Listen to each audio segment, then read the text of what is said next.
อีกาสัญญาณท่านพร้อมแล้วนิมนต์ครับนิมนต์ครับพอแตบใต้ไหวสาในปุญญาปารมีธรรมของพระเถรานุเถระเจ้าคณะพระสังฆาธิการจุตนจุองค์ที่มีสมณเมตตารับฟังรายการนี้อยู่ยังวัดยังวา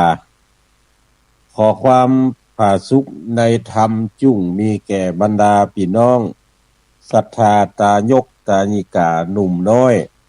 ชายหญิงตั้งหลายจุผู้นายคนที่รับฟังรายการนี้อยู่ยังบ้านยังจองเลือกสวนไร่นากรรมเขตประเทศบ้านเมืองฝ่ายที่อยู่ที่กินของแต่ละท่านวันนี้ปะกันในรายการเสียงธรรมแสงอรุณในช่วงที่1ก็เป็นวันศุกร์ที่18กรกฎาคมเดือน10เหนือแฮม8ค่ำเข้าพรรษามาได้7-8วันมานี่ล่ะบ่แวบมันบ่ยถ้าเฮาบ่คืนหามันนี่บ่ยถ้าเฮากองหามันนี่แม่เฮ้ย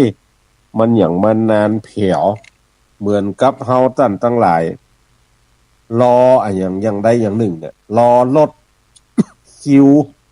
รอคนไปหั่นไปนี่อยู่นี่รอเลยไปนี่กำเดียวจะปิ้งมาไอ้น่ะมันเหมือนดูจะเมินใบเมินบอดถ้าเฮาบ่รอนี่เหอะอันอย่างกำเดียวโหเจนแม่นมาหั่นล่ะเนี่ยการทรมานที่เมินที่สุดก็คือการรอคอย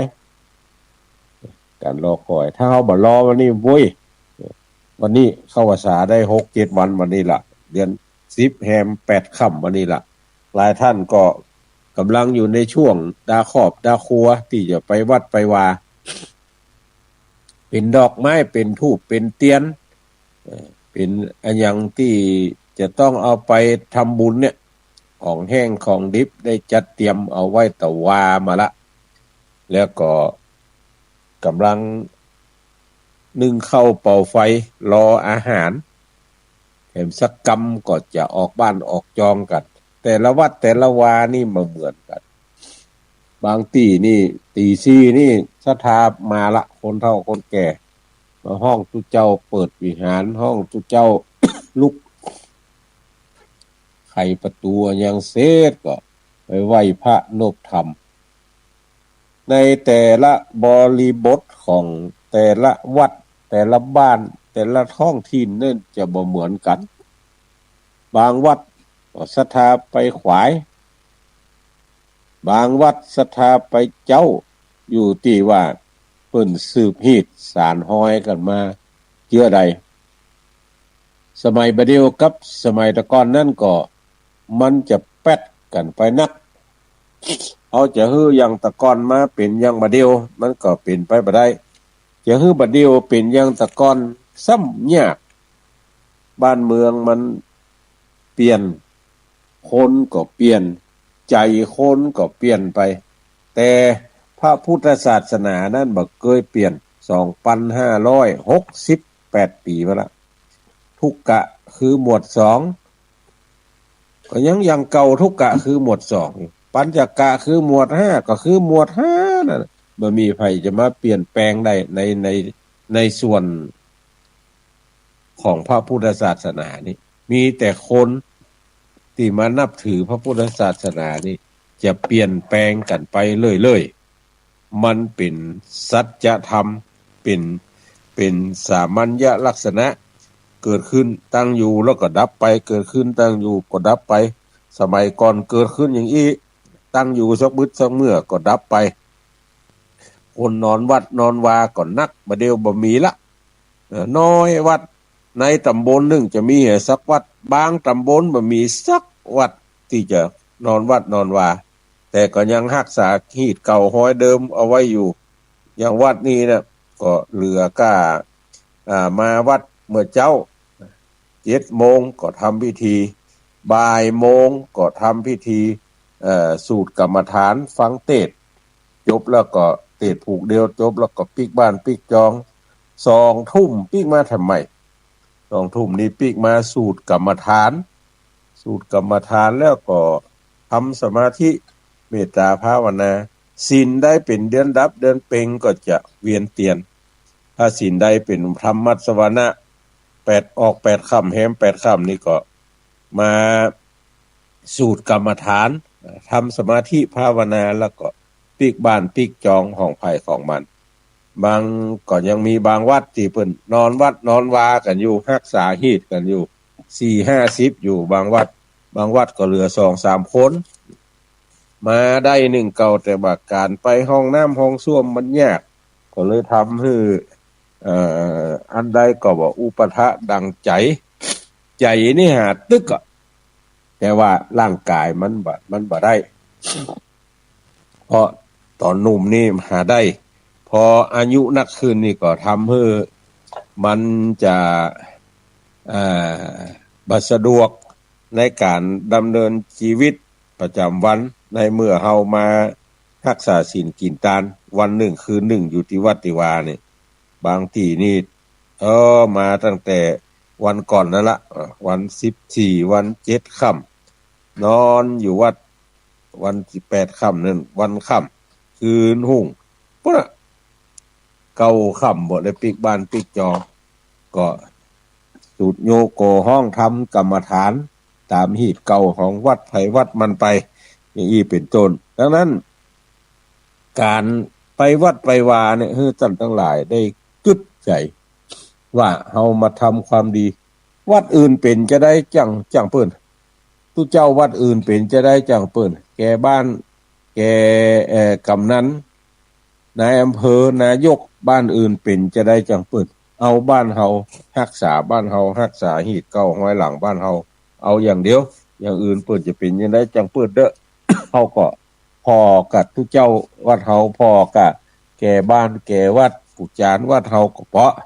รักษาของเฮาโดยเฉพาะละรักษาจิตใจของเฮาท่านทั้งหลายอย่าไปให้มันหวั่นไหวไปกับเหตุการณ์บ้านเมืองตะกี้ตุลุงยองได้ได้จ่าเรื่องการไปตานเตียนที่วัดเสมิงก็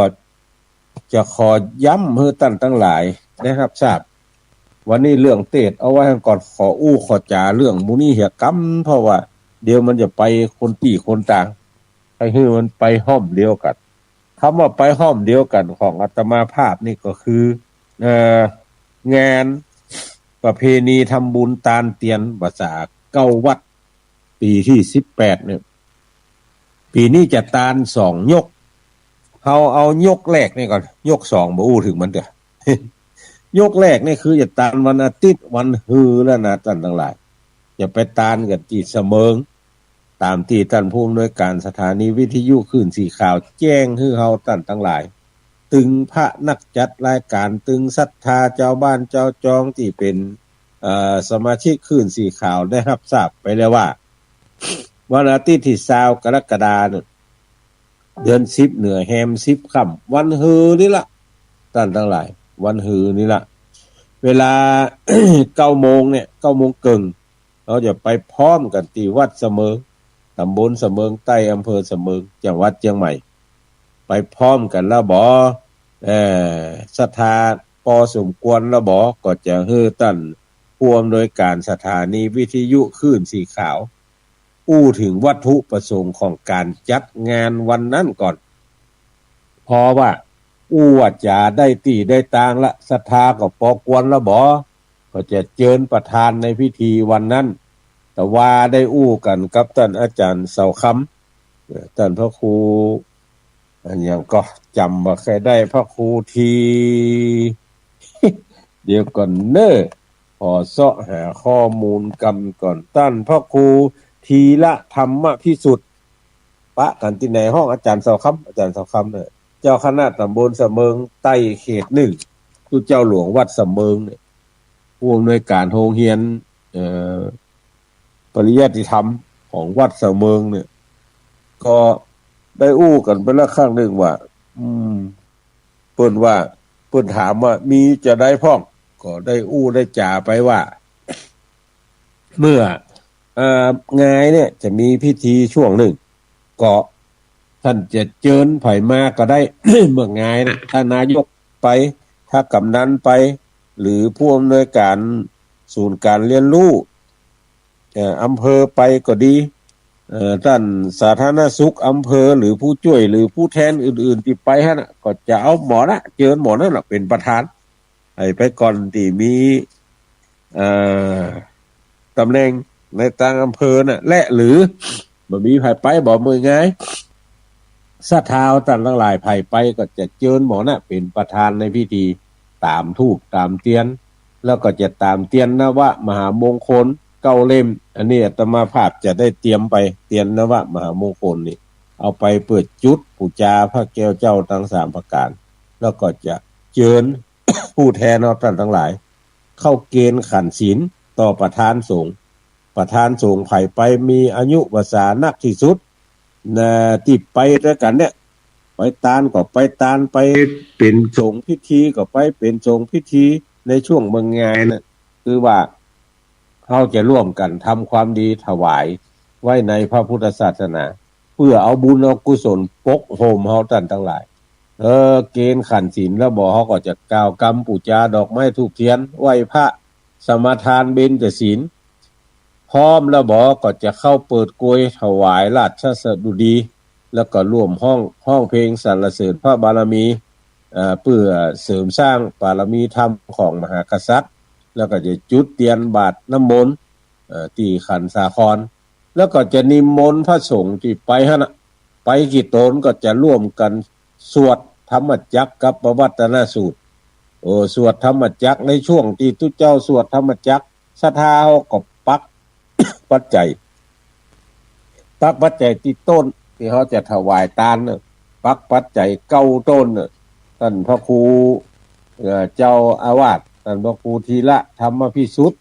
กันตะว่าขอเพิ่นแปลงต้นไว้9 ต้นต้นคาก็ได้ต้นกล้วยก็ได้เอาสะดวกต่อการจัดการว่าแล้วเมื่อ ได้9 ต้นแล้วบ่ศรัทธาก็ไปอธิษฐานจิตเอาสตางค์ปักมันบัดได้ไปหลายตุลุงเหยได้ไปแค่3 ใบก็ปัก3 ต้นพอเตรียมมาพร้อมละใส่ซองเขียนชื่อเสร็จแล้วเอาค้อนเน็บไม่หีบปักตามอัธยาศัยต้นไหนกี่ซองก็ได้แล้วแต่จะเตรียมไปในช่วงที่ทุเจ้าสูตรธรรมจักรเขาก็ปักไปแล้วก็ทุเจ้าจะต่อด้วยถวายปอนพระแล้วก็จะฮื้อจับประมาณสัก11 โมงเนี่ยและหรือจะก่อนนั้นสักน้อยก็จะเป็นการการจาพระนักจัดรายการไผไปหันพ่องก็จะฮื้อศรัทธาเสมิงได้ฮู้จักว่าตัวเนี้ยอีแม่ฟังกะเสียงฟังกะเสียงมันเป็นตัวอย่างใดงามกะหล่อกะอย่างใดกะไปพอตัวแต่กูก็เดี๋ยวว่างามเป็นว่ายังอึงยืนนี่นะอย่างตุลุงทองเคยว่าไว้นั่นน่ะจะได้ฮู้ได้หันว่าทุเจ้าตนใดชื่อหยังและเป็นจะใดอย่างอาตมาภาพเนี่ยมันเจอบางตนก็มาถามตุลุงแดงตนแล้วมาถามตั้นเฮาก็บอกตะกี้ก็อยู่เนี่ยนะเดี๋ยวไปทางไหนเขาจะว่าเฮาเนี่ยบางเทื่อก็จะว่าบ่ได้โดยเหตุการณ์มันจุดใต้ต่ำต่อก็เลยเบี่ยงไปทางอื่นเนี่ยบางเทื่อก็ถ้าบ่มีหลายก็เฮาเนี่ยก็เพิ่นก็จะได้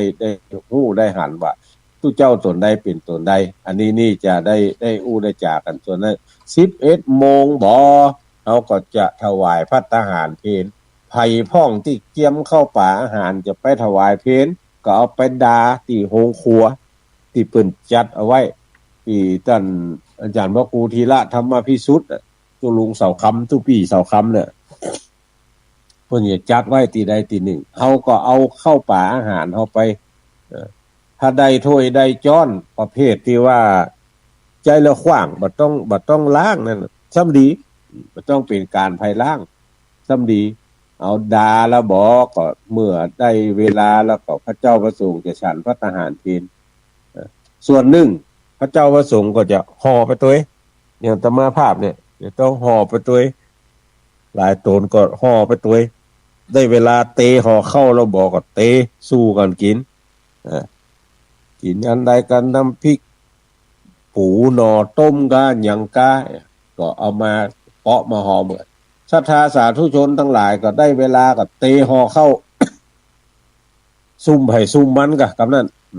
บ่ต้องไปรบกวนตั้งเสมิงนักพอกล้าจัดพิธีต้อนรับก็พอการละถามว่าเสมิงเปิ้นรับเปิ้นต้อนรับบ่ได้กันได้นึงเก่าแต่ว่าคณะทำงานบ่อยากจะเป็นภาระของไผนักไปถึงก็เตะห่อเข้าของไผของมันจะกินถ้าได้ก็เตะไป เตะไปกินข้าวกินน้ำละบ่ตะกี้เอาได้ยินเปิ้นเจิญจวน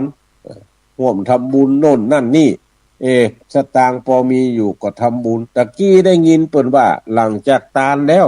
จะไปเอวหั่นนี่ไปตัวเปิ้นดีกะรถก็รถส่วนตัวก็กลุ่มลุ่มลากันมาบ่ได้ บ่ได้มารถ เป็นหมู่เป็นจุ้มที่เปิ้นหาไว้ไปเอวถ้าจะดีก็หาก็วางแผนกันไว้ ว่าจะไปเอวเวลาบ่ายโมงนี่พระสงฆ์9รูปมาถึงอันมีท่านหลวงพ่อพระครูสุวัตวรธรรมเจ้าคณะอำเภอเสมิงตู้หลวงวัดงาแมงท่านพระครูโอภาสปัญญาคมรองเจ้าคณะอำเภอเสมิงตู้เจ้าหลวงวัดดับภัยในเวียงเฮแล้วก็รูปที่3ท่านพระครูโกวิทชาคละธรรมเจ้าคณะตำบลยั่งเมินวัดตู้เจ้าหลวงวัดบ้านปอกแล้วก็ท่านพระครูธีระธรรมพิสุทธิ์หรือตู้ปี่เสาคำเนี่ยเจ้าคณะตำบลเสมิงใต้เขต1ตู้เจ้าหลวงวัดเสมิงแล้วก็อันดับ5ท่านพระครูกิตติสุวรรณากรเจ้าคณะตำบลเสมิงใต้วัดแม่สาบใต้อันดับ6ท่านพระครูอมรธรรมลักษณ์ตู้เจ้าหลวงวัดน้ำลินอันดับ7ท่านพระอธิการจีรวัตรจารุธรรมโมตู้เจ้าหลวงวัดแสนทองแล้วก็อันดับ8พระอธิการนพฤทธิ์ปัญญาวชิโรตู้เจ้าหลวงวัดแม่สาบเหนือแล้วก็ตนที่9พระพิชิตปัญญาทีโกผู้รักษาการแทนเจ้าวาดวัดตาศาลา9ตนนี้มาถึงแล้วจะได้ขึ้นนั่งประจำอาสนะและในช่วงนั้นเฮาท่านทั้งหลายก็ช่วยกันเตรียมเตียนนี่ได้รับความเมตตาธรรมจากหลวงพ่อพระครูวัดทรายมูลสันปะตองได้จัดเตรียมไปหื้อขาตั้งมันอาตมาภาพได้จัดเตรียมเอาไว้เรียบร้อยหลวงพ่อวัดทรายมูลบ่ท่าห่วงเลยขาตั้งมีเรียบร้อยละผมได้จัดเตรียมไว้เรียบร้อยตุลุงเอากัดเตียนไปปอละเตียนไปจัดเตรียมตั้งเตียนตั้งอย่างไผ่มีอันหนึ่งอันใดเช่นผักบัวหัวหอมผักกาดผักสะปะผักพี่น้องตั้งเสมิง ตั้งยั่งเมินเนี่ยมีบ่ทั่วลายเสือ มีบ่ทั่วลายเสือก็เอาลงมาด้วยจะถวายถึง9วัด8วัด9วัดนั่นก็เอาลงมาเอามาตั้งไว้สองหน้ากองตาพระเจ้าพระสงฆ์ตู้เจ้าคณะทำงานก็จะร้อนไม่หีบร้อนสตางค์ที่ตั้นทั้งหลายเอาไปปัก9ต้นน่ะแล้วก็จะเอามาจัดสรรปันส่วนคือมันตะลากันหลายท่านก็บอกอะไรคือตะลา อันอย่างคือตะลาตะลาก็คือมันเสมอกัน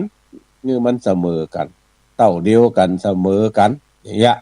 แล้วก็ทีนี้ว่าเมื่อเอามาให้มันตะลากันแล้วก็จะยกย่างย้ายโคดค้ายแบ่งเป็น2ปุ้น1 2 1ก็จะถวายเจาะจงพระเจ้าพระสงฆ์ที่มารับ9ตนแถมปุ้น1 2 1ก็จะถวายทนุบำรุงวัดวาอารามก็จะได้จัดสรรปันส่วนเมื่อพร้อมแล้วก็จะเอาไปเสียบไว้ที่ต้นเตียนตุเจ้าอย่างจื่อใด9ตนเนี่ยนั่งตัดใดก็จะเอาวางไว้ได้เวลาละบ่พิตามคณายกก็จะกล่าวกรรมสู่มาควตานโอกาสเว้นตาลเหี่ยน้อยเพราะว่า ตอนรอเตียนที่วัดในห้องไข่เมื่อวันที่21มิถุนายนนั้นบางเตื้อเฮาตั้นทั้งหลายก็ได้กึดใจไหลออกปากได้จมพ่องบัดได้จมพ่องฮ้อนพ่องอันยังพ่องจมเพื่อหมู่เดียวกันพ่องนี่นะมันเป็นวจีกรรมเป็นมโนกรรมเป็นกายกรรมครบถึง3อย่างก็มีการสุมาขวตานโอกาสเว้นตานให้สักน้อยแล้วก็จะฮื้อประธานในพิธีกล่าวนำเฮาตั้นทั้งหลายกล่าวนำกรรมถวายเตียนเมื่อกล่าวนำแล้วก็จะเชิญเจ้าภาพแล้วก็ผู้มีเกียรติทั้งหลายที่ไปหั่นไปเกณฑ์อย่างก่อนเกณฑ์ต้นเตียนก่อน9ต้นนี่เกณฑ์ต้นเตียน9ต้นแล้วก็จะเชิญแผ่ม11ท่านเข้าเกณฑ์ปัจจัยทายธรรมที่ว่าตะเกียมีพักบัวหอมมีอย่างน่าเอาจะช่วยกันเกณฑ์ตึงซองปัจจัยเกณฑ์แล้วอันนี้ถวายส่วนตัวพระสงฆ์เกณฑ์ก่อนแหมซองหนึ่งก็จะเจิญแหมคณะหนึ่งเข้าเกณฑ์ซองที่จะตานเข้าวัดน่ะอันนั้นจะเข้าเกณฑ์แล้วพร้อมระบดแล้วบ่มีอย่างที่จะเกณฑ์เนี่ยแล้วประธานสงฆ์จะได้กล่าวสัมโมทนียกถาแล้วก็จะได้นำพระเจ้าประสงค์ทั้งปวงอนุโมทนาแล้วก็พร้อมใจกันกล่าวกำหยาดน้ำอิมังยังกินจิจบแล้วก็ถ้าท่านนายอำเภอไปก็ดีไผไปก็ดีจะฮื้อเพิ่นพบปะให้สักน้อยแนะนำเสมอว่าเป็นได้อย่าไปควรไปเอี่ยวตะไลของลำกำนั่นก็แยกย้ายไปคนตีคนต่างละไปจะเมื่อก็เมื่อไอ้เอี่ยวตัดใดแถมก็เอี่ยวตามอัธยาศัยของแต่ละท่านแต่ละคนสืบไปแถมอันนี้คือเสมอเส้นต่างท่านทั้งหลายจะไปทางใดก็ได้จะไปทางหางดงนี่ก็ได้หลายท่านก็บอกว่าเฮานี่เป็นคนขี้เมาหัว ขึ้นดอยไปทางดอยแต่บ่ใครไหว2คนขับรถบ่ใครแกวนขึ้นดอยแต่เนี่ยถ้าหนทางกีดนี่มันจังขี้กั้งก็ไปทางหางดงเฮ้ถามว่าไกลก็จะไกลสักหน่อยไกลไปก็บ่กี่กิโลแต่ว่ามันบ่มีดอยเส้นทางแหมอันหนึ่งก็คือไปทางแม่สาแม่ริมนี่ไปทางแม่ริมนี่อันนี้เป็นดอยน้อยแต่ว่าใกล้เป็นดอยน้อยแต่ว่าใกล้หนทางก็คับแคบปกวนถ้าฝนมาตกแบบอย่างนี้ถ้าไผเคยไปนี่ก็สบายถ้าบ่เคยไปนี่ก็จะว่ายากอยู่สักเล็กสักน้อย อันนี้ตามอัธยาศัยของท่านทั้งหลายเด้อว่าจะไปจะใจเส้นทางใดมันไปได้หลายที่หลายทางเส้นทางใดก็ได้ที่ท่านทั้งหลายจะปากันไปนี่คือไปสะเมิงแล้วก็แถมงานนึงตะกี้ตุลุงยองลืมประชาสัมพันธ์ไปที่วัดบรรพตสถิตของท่านอาจารย์พระมหานพดลสุวรรณเมธีผู้เจ้าหลวงแล้วก็เจ้าคณะอำเภอวังเหนือลำปางเพิ่นจะจัดงานเทศมหาจาร์3ยกแน่เทศมหาจาร์3ยกบางที่นี่เขาได้ยินว่าเทศมหาจาร์วันหนึ่งกับคืนหนึ่งนั่งฟังกัน รับตัวฟังตัวไปจะน่ะคือได้อานิสงส์วันเดียวคืนเดียวตามที่เปิ้นเขียนกันเอาไว้แล้วก็ปฏิบัติสืบกันมานี่คือฟังวันหนึ่งคืนหนึ่งคือจบแต่วัดบรรพตสถิตโดยบริบทมันบ่เหมือนกันท่านผู้เจ้าหลวงก็คือท่านอาจารย์พระมหานพดลสุวรรณเมธีเนี่ยเปิ้นเคยไปเมืองนอกเมืองนามาเปิ้นเคยไปฮู้ไปหันไปหั่นนี่มาก็เลยห้องท่านอาจารย์มหาสมชาติไปนั่งนั่งจากันว่าเฮาเนี่ยเจื้ออีบ่คำว่าเจื้ออีนี่คือว่าต่างคนต่างเอาความคิดมานั่งกัน เพื่อจะหาข้อยุติว่าปกติเนี่ยเมืองนอกจะคือคนมันนั่ง ฟังวันหนึ่งคืนหนึ่งเนี่ยมันเป็นไปบ่ได้แล้วก็ในเมืองไทยเฮาก็เป็นไปได้ยากโดยเฉพาะวัดบรรพตสถิตเนี่ยอยู่ไกลบ้านไกลจองน้อยหนึงคนจะมาก่อนยากคนจะอยู่จะกินก่อนยากที่เจ้าที่พักก็ดูเหมือนจะยากน้อยมันบ่เหมือนบ้านเฮาอ่ะบ้านเฮานี่จะลุกไปเมื่อใดก็ได้เพราะเฮาจำอันนี้ต้องอาศัยไฟลุกไปห้องน้ำห้องส้วมมันก็จะไกลอยู่พอกวนบ่ใช่ว่าไกลแต่ไกลว่าไกลพอสมควรเฮาจะเนี่ยจะได้ดีเอาอีบ่เราเตะ3ยกแล้วก็3เดือน ยกแรกเนี่ยเอาวันที่27กรกฎาคมซึ่งเป็นวันติดไล่หากันวันติดเฮาเอาติดสุดท้ายของเดือนเนาะตกลงกันดีดักแล้วก็เอาวันอาทิตย์ที่27นี่เป็นยกที่1นี่ก็จะเทศในเรื่องของพระธรรมเทศนามาลัยเก้ามาลัยป่ายแล้วก็กถาปันอันนี้เมื่อไงกินข้าวตอนเสร็จสัดเรียบร้อยเทศอานิสงส์เวสสันตละเทศตัดสปอนกันเก้าเทศหิมปานกันท่น2ในเวลาบ่ายโมงครึ่งไปจบเมื่อใดบอกว่าอันนี้เป็นยกที่1แล้วไปละวันอาทิตย์ที่27กรกฎาคมนี่แล้วยกที่2ที่แรกก็ว่าจะเอาวันติดสุดท้ายของเดือนไปปืดพอปฏิทินเดือนสิงหาคมนี่วันอาทิตย์สุดท้ายเป็นวันที่31สมาตัดวันศีลแล้วก็จะมีไผมาคนใดก็จะไปวัดไปวาของไผของมันเอาอีบ่อเลื่อนเข้ามาก็ท่านมหาถึง2ตนก่อนนั่งจากันเอาเลื่อนเข้ามาเป็นวันอาทิตย์ที่24สิงหาคมเอาเป็นยกที่2ในเดือน12เหนือขึ้น1ค่ำเนี่ยเอาเป็นยกที่2ยกที่2นี่จะเทศอย่างกินข้าวงายแล้วเนี่ยจะเทศ ตาหน้ากันทด3วันหน้าประเวทตู้จกพอตู้จกจบแล้วปบย่างตู้เจ้าฉันเพลศรัทธากินข้าวตอน11:45ปิ้งมาใหม่ฟังจุลปนฟังมหาปนฟังกุมารฟังกุมารแต่วันนั้นได้พิมพ์ไปมันผิดหั่นอยู่จุดหนึ่งท่านมหาช่วยแก้ก็เนอะว่าเวลา13:30เนี่ยตุลุงดอยก็ท้วงมากำหนึ่งแล้วว่าท่านพระครูปลัดณัฐพลที่ตะวุฒิศิริวัดดอนจันทน์เนี่ยมาได้อยู่ตำบลบ้านโป่งอยู่ตำบลเวียงอำเภอเวียงป่าเป้าอยู่ตำบลเวียงแก้ไขคำแล้วก็ไปแหมยกทวน3ยกที่3พี่เลี้ยงลงนั่นน่ะปุ๊บน่ะไปเตะแถมกรรมก็วันอาทิตย์ที่28กันยายนเป็นยกสุดท้ายละยกสุดท้ายนี่เริ่มจังแต่ 9 โมงไปเตะมัดซี10 โมงไว้เวลาคือชั่วโมงนะแล้วก็ไปเตะสักกะบัน10:45ไปเตะมหาราชแล้วย่างกินข้าวตอนแล้วดีดักเที่ยงเกิงขึ้นแหมชักกะติแล้วก็เที่ยง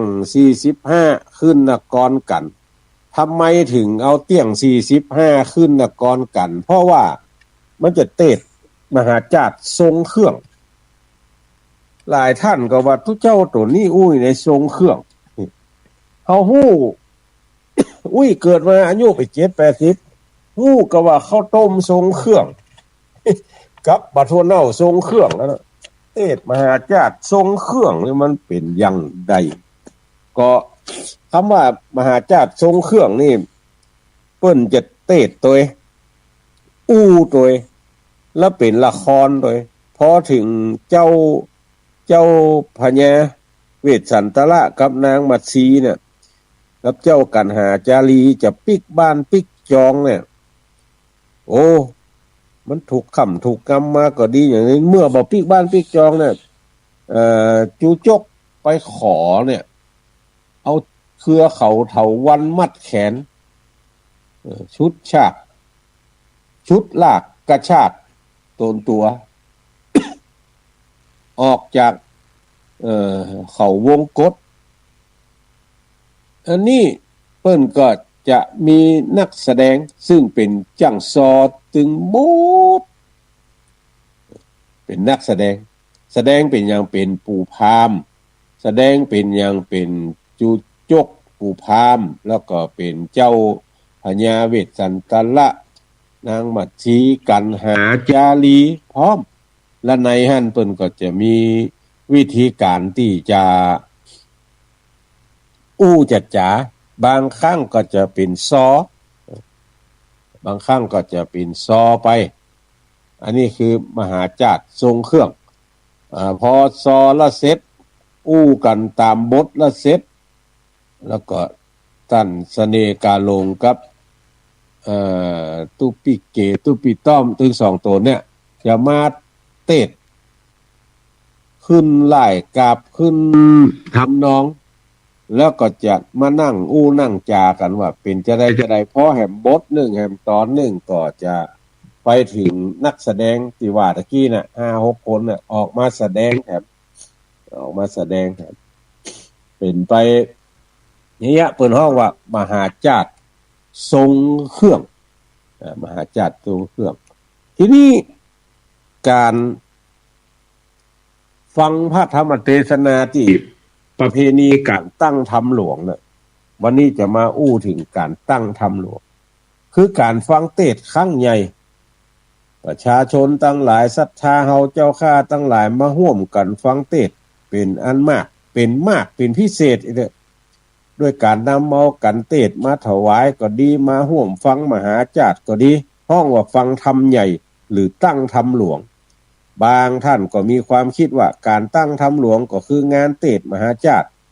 ซึ่งก็เป็นการถูกหากจะให้สมบูรณ์ที่สุดคือการฟังเทศน์ครั้งใหญ่รวมทั้งการฟังเทศน์แบบธรรมวัตรและฟังมหาเวสสันดรการตั้งธรรมหลวงเนี่ยมันจะต้องเตรียมพิธีหลายอย่างหลายประการเช่นตกแต่งสถานที่สำหรับเทศน์ หรือที่ฟังเทศน์คือมีบรรยากาศคล้ายกับเรื่องราวในเรื่องเวสสันดรจาดกบางแห่งก็ทำเขาวงกฏสำหรับอุบาสกอุบาสิกาเข้าไปติวไปเดิน ตรงกลางก็ตั้งพระพุทธรูปเพื่อให้ประชาชนทั้งหลายเข้าไปเคารพกราบไหว้โดยดอกไม้ธูปเทียนปัจจัยการเข้าวงกฏนั่นก็มีการนิยมว่าตัวเก่านะได้เข้าไปในสถานที่ที่พญาเวสสันตละหรือพญาเวสสันดรโพธิสัตว์เนี่ยประกอบคุณงามความดีคือการฮื้อตานปรมัตถปารมีนี่แม้จะเป็นการสมมุติก็เป็นการระลึกในด้านคุณงามความดีที่จะเป็นแบบอย่างต่อไปแถบทีนี้การตั้งธรรมหลวงนั้น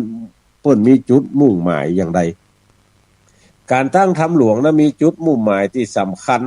ของตังวัดและชาวบ้านความมุ่งหมายสำหรับตังวัด1เพื่อให้มีการรวบรวมคัมภีร์ธรรมต่างๆไว้เป็นหมวดเป็นหมู่2เพื่อให้มีการเขียนคัมภีร์ธรรมที่เป็นวิทยาการเพิ่มเติมมากขึ้นนักขึ้น3เพื่อเป็นการฝึกหัดภิกษุสามเณรให้มีความรู้ในด้านการอ่านคัมภีร์คือเทศน์ได้คล่องแคล่วประการที่4ก็เพื่อบำรุงพระภิกษุสามเณรในด้านจตุปัจจัยประการที่5เพื่อส่งเสริมกิจกรรมในทางพระพุทธศาสนาหลายประการเช่นการแปลงโคมไฟการแปลงดวงประทีปเจื้อเป็นต้นประการที่6เพื่อให้เกิดอย่างเพื่อให้เกิดความประสานงานกันระหว่างวัดกับบ้านประสานอย่างไรอย่างอาตมาภาพบ่เดียวเนี่ยเพิ่นเฮาว่าการประสานงานที่เดียวเนี่ยนั่งที่วัดในห้องไข่เนี่ยได้ยินไป8จังหวัดภาคเหนืออันนี้ห้องว่าการประสานงาน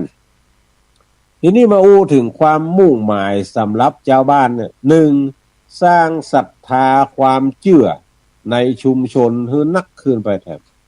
2เสริมสร้างศิลปะวัฒนธรรมภายในหมู่บ้านทุกเจ้า เสริมสร้างศิลปะวัฒนธรรมภายในหมู่บ้านนี่อย่างไรอีแม่มาเข้าใจก็ให้จ้างแปลงอย่างก็มาแปลงจ้างสารตะแล้วจิตยันจ้างสารแตะก็มาสารนั่งสารกันแล้วก็เอาดอกไม้เข้าใส่ดอกสะปะเอาใส่ในแตะนั่นแล้วก็เอาแตะแหมอันมากุบกันเอาดอกใส่ครึ่งกลางเอาตอกเข้ามัดถามว่าเอาไปเนี่ยไดก็เอาไปห้อยตามมณฑลพิธีแล้วก็ตัดกระดาษแปลงรูปจ้างรูปม้ารูปฆ่าคนรูปสัตว์สิ่งของคือปอร้อยที่พญาสลีสนใจจะเอามาไทยเอาหลานตัวเก่าน่ะจากมือพราหมณ์น่ะจ้างร้อยมาร้อยน่ะเพิ่นก็นิยมคือคนที่มีความรู้ความสามารถเนี่ยมาแสดงออกซึ่งการฝีมืออันนี้เป็นการเสริมสร้างเสริมศิลปะวัฒนธรรมภายในหมู่บ้านศาลาที่จ้างตัดดอกจ้างตัดกระดาษจ้างแปลงหั่นแปลงนี่เช่นเอาใบเป้าใบตาลเอาหวานเข้าไม้มาแปลงดอกแปลงดวงหมูเนี่ยมันเป็นศิลปะวัฒนธรรมตึงหมู่ตึงมวลศรัทธาทั้งหลายแล้วก็เอาเนี่ยก็ช่วยกันแปลงมันเป็นโรงเรียนไปในตัวหรอกหมอนี่ก็ใครเฮียนฮู้เพิ่นเนี่ยจะได้ก็จะตั้งนะโมเริ่มเก่าละ เริ่มแรกเอาตอกมาเนี่ยก่อนอีละไอ้น้อยเอาตอกมาเนี่ยตัดอย่างฉีกอย่างเริ่มแรกบอดเมื่อตัดตอกเรียบร้อยแล้วมบอย่างพับอย่างแล้วอันนี้สอดอย่างอันนี้กะลัดอย่างอันนี้เป็นโรงเรียนในตัวละอ่อนก็จะได้สืบสารในการเสริมสร้างศิลปะวัฒนธรรมภายในหมู่บ้านประการที่3ทำให้เกิดความสามัคคีภายในหมู่บ้านละอ่อนไข่หู้คนใหญ่ก็ไข่สอนแต่ได้สืบสานกันไปจึงเกิดความสามัคคีเป็นครูเป็นศิษย์เป็นอาจารย์กันถ้ามีแม่นั่นนะมีป้านั่นนะอีปี้นั่นเฮาถึงบัดได้ละวิชาแปลงอันเนี้ยตัดกระดาษเนี่ยบ่มีพ่อนั่นสอนเฮาถึงบ่ได้คือเพิ่นเป็นครูเป็นอาจารย์นี่เกิดความสามัคคีภายในหมู่บ้านประการที่4ถ้ามีการเรียนรู้เกี่ยวกับจารีตประเพณีในช่วงที่ช่วยกันแปลงไปตัดไปเพิ่นก็จะสอนไปละอ่อนก็จะถามว่าเทพมหาจารย์เป็นยังไงเพิ่นก็จะเล่าให้ฟังก็ฮู้มาละเอียดนะถ้าใครฮู้แค้มเลยนี่คือไปถามปนานปนานยังตอบบ่ได้ดีเด้อคือไปถามทุกเจ้ามันก็จะเกิดกระบวนการเรียนรู้จารีตประเพณีอย่างเป็นต้นอันนี้มันก่อให้เกิดความสามัคคีประเพณีและวัฒนธรรมในส่วนเนี้ยประการที่5ทำให้เกิดความรู้วิทยาการทางศาสนาเช่นความรู้เรื่องพระเวสสันดรเป็นต้นมันจะได้ชื่อเวสสันดรจะได้ว่าฮือตานจะได้ว่าไทยเอานั่นโน่นนั่นนี่พวกก็จะเล่าชื่อกันมาหมอนี่ฮู้หมอนี่บ่ฮู้ก็จะเล่าได้ประการที่6ทำให้มีโอกาสได้ฟังทุกเจ้าที่เสียงดีมาเทศบัดซ้ำกันทุกเจ้าที่จะมาเทศเนี่ย14 15ตนเนี่ยตั้งแต่อันนั้น13กันเนาะ13แล้ว13นี่เป็น14ตนเพราะท่านตุปีต้อมกับตุปีเก๋นี่นับเป็น2ละ13เป็น14ตนละมีมาลัย9มาลัยปลายกฐาปันอานิสงส์เวสสันตละ4ตนตะกี้14แล้วบวกกัน14เป็น18ตนเขาจะได้ฟังทุกเจ้าเสียงดี18ตนก็เนาะมาซ้ำซากกันการตั้งธรรมหลวงเนี่ยเป็นงานที่ถือว่ามีความสำคัญต่อชุมชนแห่งนักหนาปาปานเพราะประเพณีดังกล่าวเนี่ยมันสอดแทรกวัฒนธรรมพื้นบ้านหลายสิ่งหลายประการอย่างที่ว่าตะเกียมีจ้อยมีซอเนี่ยมีตึงจ้อยมีตึงซอนี่มาเดี๋ยวนี้ได้ยากที่จะได้ฟังเขาจะได้ฟังใน3ยกเนี่ยวันที่20วันอาทิตย์ที่27กรกฎาคมวันอาทิตย์ที่24สิงหาแล้วก็วันอาทิตย์ที่28กันยายน3ยกนี่เขาจะได้ฟังเพิ่นจะสอดแทรกแล้วทีนี้ทำนองในการเทศนั้น มันมีหลายทำนองเอาลองพอที่เปิ้นนิมนต์ตุเจ้ากะนิมนต์ตุเจ้าเจียงไฮ้มีเจียงใหม่มีลำปางมีมันจะมีระบำประจำการเทศน์เนี่ยมันมีทำนองมีระบำธรรมเนี่ยมันมีอยู่หลายระบำประจำเมืองเจียงแสนเมืองเจียงไฮ้นี่ก็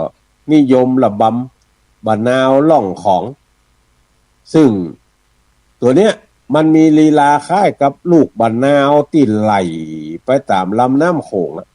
คือจังหวะจ้าเสียงทุ่มต่ำสูงเหมือนมะนาวที่ลอยน้ำบางทีโดนคลื่นทำให้สูงขึ้นบางทีก็จมลงไปใต้น้ำเสียงมันจะเป็นอย่างนี้นี่คือระบำประจำเมืองเจียงแสนเจียงไฮ้เจียงใหม่กับลำปูนนี่ระบำน้ำตกตาดระบำนะเป้ากวยใบระบำน้ำตกตาดนี่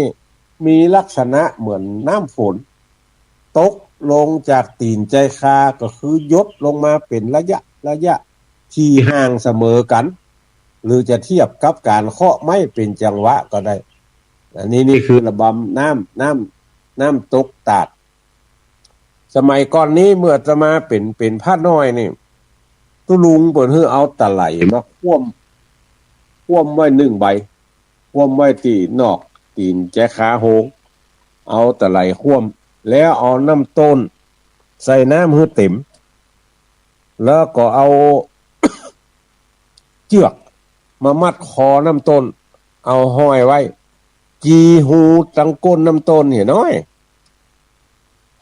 แล้วเปิ้นให้ฟังเสียงน้ำที่หัวจากน้ำต้นมาตกใส่ตะไหลเป็นจังหวะถ้ามันมวยลำไปแสดงว่าน้ำต้นหูใหญ่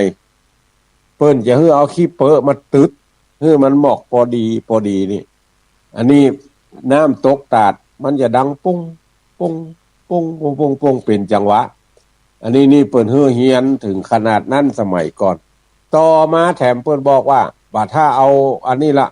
นึกในใจถ้านึกในใจบ่ได้เอานิ้วมือเนี่ยแนบทำว่าไปเหมือนกับเอาน้ำตกนะปุ้งเฮาก็แนบไปตามนั้นอันนี้นี่คือระบำน้ำตกตาดส่วนระยะที่ห่างแล้วมันจะเสมอกันจะเทียบกับการเคาะไม้เป็นจังหวะก็ได้เหมือนกับเปิ้นเฮเนี่ยกองเต้งทิ้งนี่เป็นกองสะป้ากองนี่เป็นการเคาะจังหวะจะโวยอยู่ที่กองถ้ากองจ้าอันอื่นโวยเสียงตึกมันตึงไปบ่ได้ต้องฟังกองอย่างเดียวนี่เป็นจังหวะส่วนระบำเป้ากวยใบนี่มีลักษณะอาการเหมือนใบบะเป้าถ้าไผฟังแล้วยังฟังบ่ออกเลยบึดลองไปนั่ง พอใบบะเป้าเหมือนลมปัดเนี่ยเวลามันต้องลมเอ็นไปเอ็นมาจ้า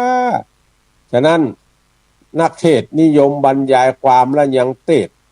ตอนโศกตอนสลดตอนลำพันธ์ถ้าตอนที่ตื่นเต้นเล่าใจคนเทศก็จะเทศด้วยระบำน้ำตกตาดคือเอาบ๊อบไปนี่คือระบำของเชียงใหม่อันที่3คือระบำประจำเมืองลำปางนี่เขาจะไปเทศลำปางนี่อันนี้เปิดห้องว่าระบำแมงปู่จมดวงก็คือลีลาวกแบบแมงปู่จมเกสรดอกไม้เอาลองพอเพิ่งก็ดีแมงปู่ก็ดีเนี่ยที่มันตอมไก่สอนดอกไม้น่ะคือเตดมุ่งตรงไปหาอักษรตัวต่อไปเป็นจังหวะเหมือนแมงปู่ที่ดูดกินน้ำหวานจากดอกไม้ตัวอันนั้นแล้วก็ไปหาดอกนั่นแถมเลื่อยไปพร้อมกับมีการเล่นลิ้นอย่างน่าฟังอันนี้เป็นระบำของประจำเมืองลำปางถามว่ามันอย่างไรตุลุงเราลองฟังท่านมหาสมชาติเตศกุเตือกมหาสมชาติเตศทำเมืองอันนั้นคือระบำประจำเมืองลำปางเตียตมาเตศกับระบำประจำเมืองเชียงใหม่บางเตือกก็เอามาสูนกันเพื่อให้มันเกิดอรรถรสอันที่4คือระบำประจำเมืองแป้ระบำประจำเมืองแป้นั่นก็คือระบำนกเขาเหิน มีลีลาค่ายนกเขาที่บินไปจ้าๆแล้วก็เหินตัวขึ้นบนอากาศเวลาเตะไปจ้าๆแล้วก็ปุ้งเสียงขึ้นสูงเหมือนนกเขาเหินบ่มีพิษอันนี้ระบำเมืองแป่ส่วนระบำเมืองน่านนี่เป็นระบำจ้างข้ามโต้งลีลาการเตะจ้าเนิบนาบชัดถ้อยชัดคำเหมือนจังหวะการติวของจ้างติวอย่างสม่ำเสมอลีลาก็เป็นลีลาประจำเมืองแต่ปัจจุบันมันดูเหมือนจะผสมผสานกลมกลืนกันระหว่างระบำต่างๆที่ไพเราะเช่นการเตะระบำมะนาวหล่องของอาจจะมีระบำเป้าก่อยใบน้ำตกตาดหรือนกเขาเหินแทรกเป็นบางทีบางตอนนอกจากผู้รู้ที่เจนจัดถึงจะฟังออกว่าลีลาการเตะนี่เป็นระบำไหนอย่างเฮาท่านทั้งหลายนี่ฟังอันนี้ตุเจ้าตัวนี้โรเตตบ่ฮู้ระบำอย่างเป็นระบำอย่างหมูอย่างเปิดซอเนี่ยทำนองตั้งเจียงใหม่ละไม้จะปุพะลอมีหลายทำนองถ้าเฮาฟังออกเลยเขาจะฟังจ้างฟังออกนี่ก็จะได้ฮู้ได้หันได้ยินได้ฟังในส่วนที่มันเกี่ยวข้องกับการเทศอันนี้วัตถุประสงค์ของการเทศเนี่ยท่านพระมหาสมชาติครับอาจารย์พระมหานพดลนี่ได้อู้ได้จ๋าคือท่านทั้งหลายฟังออกอากาศมาแล้วดูเหมือนครั้งหรือ2ครั้งนี่แหละว่าเอาสตางค์ไปเนี่ยหยังอู้ตามภาษาบ้านเฮาเนี่ยเมื่อจัดเทศมหาจาตเนี่ยวัตถุประสงค์ที่จะ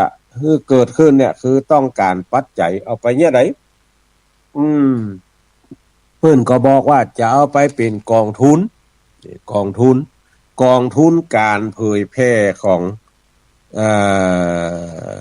สถานีวิทยุมจรลำปางเวลามีการถ่ายทอดสดกันอย่างการถึงวันนี้เฮาปึ้งวัดฝ่ายหินจะไปถ่ายทอดคือเดี๋ยวก็ไปลำปางกันเดี๋ยวก็ไปกุฏิกูตังในจังหวัดเชียงใหม่นี่ในจังหวัดอื่นๆเนี่ยวัดฝ่ายหินท่านอาจารย์พระครูสมุวิสุวัฒน์ไปกุฏิกูตังคำว่าไปกุฏิกูตังเนี่ยก็คือไปถ่ายทอดไปแต่ละครั้งก็มีค่าใช้จ่ายพอควรไม่ใช่ว่าบ่มีค่าใช้จ่ายมีค่าใช้จ่ายดังนั้นก็ลำปางก็จะพัฒนาตัวเก่าขึ้นหมายความว่าในเรื่องของการถ่ายทอดสดก็ดีในเรื่องของการไปกินไปตานหั่นนี่เนี่ยลำปางก็จะดำเนินการในส่วนที่เกี่ยวข้องต่อไปแถมทีนี้มันจะต้องมีทุนก่อนจะมีทุนก็ต้องจัดหาทุนโดยวิธีใดก็จะเทศมหาจาต3ยกเนี่ยเอาสตางค์กันเทศใครจะเป็นเจ้าภาพกันเทศเพิ่นเขียนลงในแล้วเด้อว่ากันต่อใดนะสมมุติว่าเอาเกิดปีใจจะต้องเป็นเจ้าภาพทำอันหยังเดี๋ยววันหลังจะได้เอามาอู้ให้ท่านทั้งหลายได้ฟังคนเกิดปีใดตานทำอันหยังนี่นะแล้วก็จะไปตานกันกันนึงอาจจะมีเป็น 3-4 เจ้าก็ได้สมมุติว่าเฮาเกิดปีเป้านะเกิดปีงัวตานทำสมมุติว่าตานทำปลูกต้น4สมมุตินะคนที่เกิดปีเป้าทั้งหมดเนี่ยก็ไปเป็นเจ้าภาพทำปลูกต้น4เป็นเท่ากันนั้นทั้งหมดหอมนักหอมน้อยบอกว่ากันนะแล้วถึงเวลาเกณฑ์เฮาได้อยู่เกณฑ์ก็เกณฑ์โดยเปิ้นถ้าบ่ได้อยู่เกณฑ์ก็ยกมือขึ้นใส่หัวใส่เก้าอนุโมทนาตัวเปิดอันนี้นี่คือในการให้หอมแต่วันนั้นไปโดยนางเกี้ยวไปทำบุญประเพณีส่งน้ำพระเจ้า42เมืองแล้วก็ในวันนั้นคำว่าวันนั้นของอาตมาภาพนี่ก็คือวันเข้าพรรษาวันนั้นมันเป็นวันศุกร์ที่11แล้ววันนั้นเปิดก็จัดงานส่งน้ำพระเจ้า42เมืองพอดีเมื่อเจ้าก็เลยอู้เลยจ่าเรื่อง เรื่องที่ไปที่มาของพระเจ้าสี่สองเมืองพอขึ้นไปปบคนเฒ่าแก่หลายคนมานั่งนั่งจากันว่าตุลุงถ้ามีโอกาสขอเล่าเรื่องประวัติหรือว่าตำนานแม่นางแก้วออกอากาศให้กันฟังแหมกำเน้อซึ่งอีพ่ออีแม่ฟังตุลุงถ่าแล้วเนี่ยเราเอาไปเล่าให้ลูกให้หลานฟังเนี่ยมันว่าใครตัดใครแม่นใครถูกเฮ้ยขอเล่าฉบับที่ตุลุงมีในมือให้ฟังแหมกำหลายคนก็บอกว่า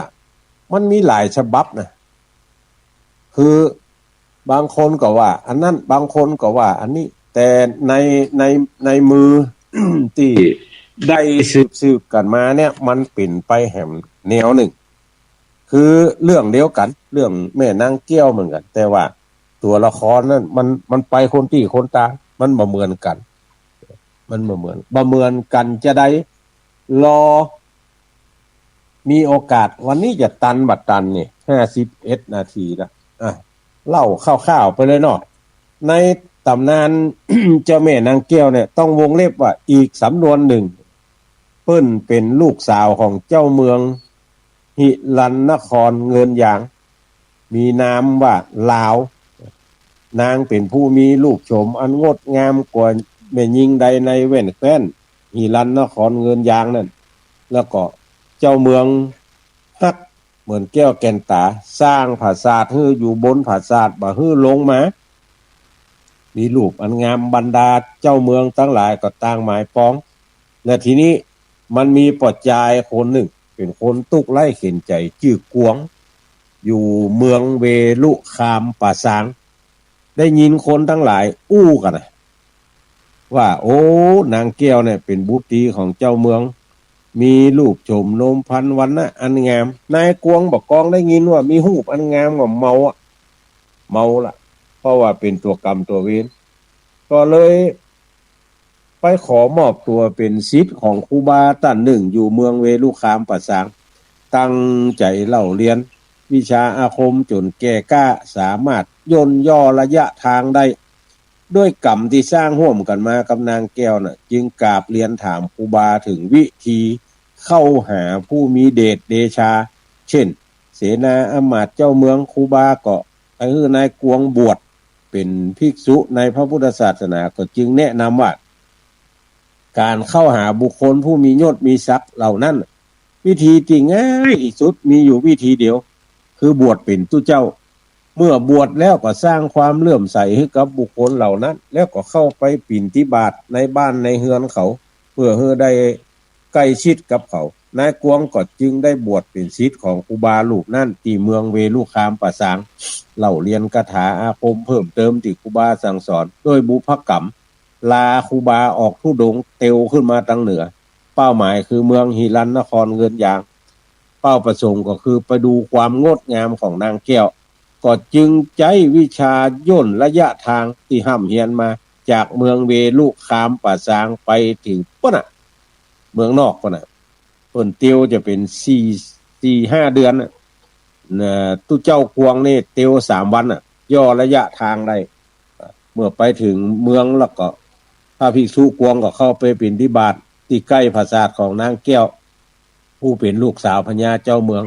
เมินเข้าก็สนิทสนมคุ้นเคยกันภิกษุกวงก็จึงได้ลาสิกขาวัดที่อยู่ใกล้เมืองนั้นแล้วก็ใช้วิชาล่องหนเมื่อสิกแล้วใช้วิชาล่องหนเข้าไปอยู่กับนางแก้วในปราสาทสมสู่อยู่กินกับกันก็สัญญาต่างๆนานาต่อมาเรื่องละแคะละคายถึงหูเจ้าเมืองเปิ้นจึงส่งคนไปซุ่มแอบดูจนความแตกเจ้าเมืองก่อนยับตัวนายกวงเข้าคอกนางแก้วเสียใจจนร่างกายพ่ายผอมนายกวงคิดว่าถ้าเฮายัง ขืนอยู่ในคอกเนี่ยชีวิตเฮาจะหาไม่รู้นี่ก็จึงใช้วิชาที่ห้ำเฮียนมาล่องหนหายตัวหนีไปเมืองเวลุคามป่าสางเข้าไปกราบครูบาว่าบัดเดี๋ยวนี้เป็นทุเจ้าไปเนี่ยได้สมประสงค์ละแล้วก็สิกออกไป มันเป็นจะนี่แล้วบัดเดี๋ยวนี้มาขอบวชลี้ภัยแต่โดยจิตใจที่ผูกพันกับนางแก้วน่ะก็จึงลาครูบาออกเดินทางแห่งข้างหนึ่งอู้จากับครูบาระหว่างการเดินทางมานะก็นึกกึดว่าการสิกขาลาเพศไปปะนางแก้วนั้นจะไปในสภาอาจจะการจะไปปะนางแก้วนะเขาจะไปอย่างอี้บ่ได้บ่สมควรก็มันต้องสิกแล้วไปก็จึงย่นระยะทางจากเมืองเบลุคามปัสสางมาเชียงใหม่มาถึงดอยสะเก็ดมาถึงผาลับนางปัจจุบันก็คือดอยผาลาดที่รถยังตกบ่อยๆที่เขาแปลงสารมาดอยผาลาดผาลับนางนี่จะมีจีรูปนั้นนายกวงภิกษุกวงก็มาพักผ่อนมานั่งกึดเรื่องการศึกจากตู้เจ้าเนี่ยพอเตียวไปถึงลำห้วยก็จึงตัดสินใจว่าถ้าเขาบัดตัดสินใจมันจะศึกบ่ได้เอาบาทขว้างลงไหนขว้างลงห้วยสถานที่นั่นเลยกลายเป็นวังในทันทีชาวบ้านห้องกันว่าวังบาทคำมาจนปัจจุบันนี่ก็อยู่เหนือขึ้นไปดอยผาลาดอยู่ในเขตตำบลเชียงดอยน่ะพอเตียวไปถึงลำห้วยแห่มตีหนึ่งข้างตางก็จึงนั่งลงไหว้พระสวดมนต์อธิษฐานลาสิกขาจากการเป็นผู้เจ้าณที่หันปัจจุบันนี่เปิดห้องกันว่าห้วยหนานซิกใหม่ซึ่งห้วยหนานซิกใหม่นี่มันอยู่ในเขตตำบลปะเมี่ยงห้วยหนานซิกใหม่ด้านนางแก้วอ่ะเมื่อฮู้ว่าพ่อของนางกีดกันความฮักแบบสุดโด่งเนี่ยฮู้ว่านางกวงถูกคุมขังในคุกเราได้ใจวิชาอำพรางลบหนีไปเมืองเวลุคัมปะสางนางก็คิดจะหนีตัวนางกวงจึงตะเตรียมเสบียงแล้วก็แอบหนีจากเมืองหิรันนครเงินยางฝ่ายเจ้าเมืองผู้เป็นพ่อบอกกองหู้ข่าวก็โมโหโกธาว่าปะนานกวงที่ไหนฮือฆ่าที่ฮั่นเนอะก็จึงนำไพร่พลทหารคนสนิทตัวหานางแก้วซึ่งคณะนั้นมีต้องแล้วนางแก้วก็เดินลัดเลาะตามไหลเขาจดจำตามกรรมที่นานกวงบอกนางก็จึงเดินมาถึงยอดเขาผีปั่นน้ำถ้าเฮามาจากเจียงไฮ้ด้านขวามือเป็นตาน้ำที่ออกจากตีนเขาลงสู่ลำห้วยเกิดกลายเป็นน้ำไหลไปฝั่งเจียงไฮ้แล้วฝั่งซ้ายมือจะเป็นตาน้ำออกจากตีนเขาลงสู่ลำห้วยกลายเกิดเป็นน้ำไหลไปฝั่งเจียงใหม่นางแก้วมาถึงหันละบ่ก็จวบกับนานกวงก็ไปถึงหันพอดีถึงสองก็นั่งนั่งจาไทยถามสารทุกข์สุขดิบตามภาษาผัวเมียแล้วก็ปากันนอนข้างอ้างแรมตีนั่นว่าเขาจะไปตั้งใดต่อจะปิกไว้ลงละปูนก็ว่าจะขึ้นไปหิรันนครเงินอย่างเจ้าเมืองมาปะพอดีพอเดินทางมาถึงนั่นกับปะนายกวงกับนางแก้วอยู่ด้วยกันก็ยิ่งมีโทสะมากขึ้นบอกให้ทหารคนสนิทเอาปืนจ่อ เอาปืนจ่อนายกวงนางแก้วหันอย่างนั้นก็เอาตัวตนตัวเก่าเข้าบังจวบกับเวลานั้นทหารลั่นไกปืนนางแก้วก็ถูกปืนตายคาที่นานกวงก็จึงไล่มนเพื่อป้องกันตัวแต่บ่สามารถจดจำมนได้เพราะก่อนหน้านั้นได้สมสู่อยู่กับนางแก้วซึ่งมีท้องก็จึงถูกทหารยิงตายตามคำสั่งของพญาเจ้าเมืองต่อมาในสถานที่นั้นถูกห้องว่าดอยนางแก้วสืบมาจนถึงกูวันนี้ส่วนน้ำที่ไหลไปเจียงไฮ้ก็จึงฮื้อจื่อตามนางแก้วว่าน้ำแม่ลาวซึ่งนางแก้วมีชื่อเล่นว่าลาวน้ำที่ไหลมาเจียงใหม่ก็ชื่อว่าน้ำแม่กวงใจชื่อของนายกวงสั่งไผ่พลฝังร่างกายของถึง2คนที่นั่นแล้วก็ล่ายมนต์กำกับพญาเจ้าเมืองก็บ่เจย่อยนะล่ายมนต์กำกับแจ้งเอาไว้ว่าพอจ่ายก็ตามแม่ยิงก็ตามเฮียนมนต์มาจากทางใต้ก็ดีเฮียนมนต์มาจากทางเหนือก็ดีถ้ามาถึงที่นี่ละม่อนนี่ละฮื้อมนตานั่นเสื่อมลงทันทีเนอะคนที่จะเดินทางผ่านไปผ่านมาระหว่างแล้วก็จึงนำเครื่องเส้นบวงสรวงซึ่งเอาตัวเก่ามีติดตามมาบูชาตั้งสอบแล้วก็บนบานเอาไว้หากสิ่งนั้นสำเร็จความประสงค์ก็จะเอานั่นเอานี่มาเลี้ยงก็พอมาถึงช่วงหลังๆนี่เขาจะได้ยินว่าเวลาคนหรือรถ มากายฮะก็จะเต็กแกจะนั่นปั้นปื้นอาตมาภาพเคยว่าเล่นเฮาไอ้นั่นไปพูดเนี่ยมันรู้จักทุลุงแล้วก็ถ้ามันหมูจักมันไปเต็กแกเลย อันนี้คือเรื่องราวของแม่นางแก้วจบท่วนขบวนการวันศุกร์นี้ก็ยังแบบเปิดโอกาสให้ไผได้โทรหาเตื้อแต่ก็จะจวนท่านทั้งหลายไปเสมิงวันฮือไปตัวกันเนจัตตาโลธรรมาวัฏันติอายุวันโนสุขังปะลัง